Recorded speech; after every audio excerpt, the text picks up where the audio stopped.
tham mì cô này nhỉ tháo giá để nội suy mà cổ nói xin thật mà lành nó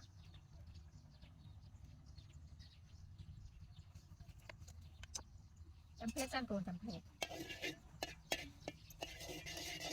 chăm phết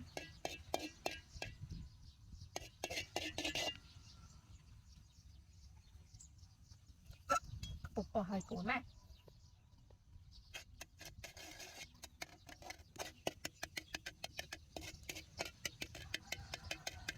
nói xin vào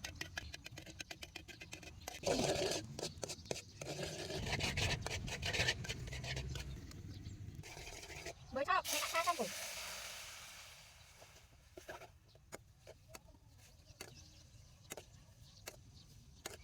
mới kéo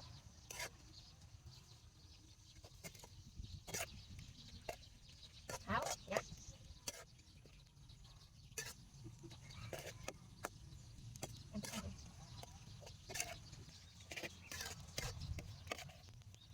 dạ dắt luôn mà này nó tốt à sao ăn tí chân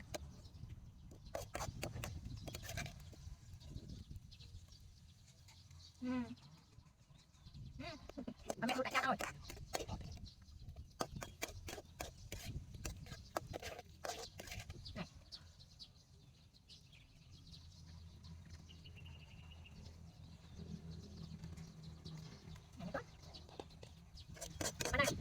đủ đại cha cho đại cha sao con cho con thở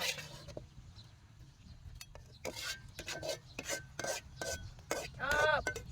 quả bát cậu tốn nhà nhà cỡ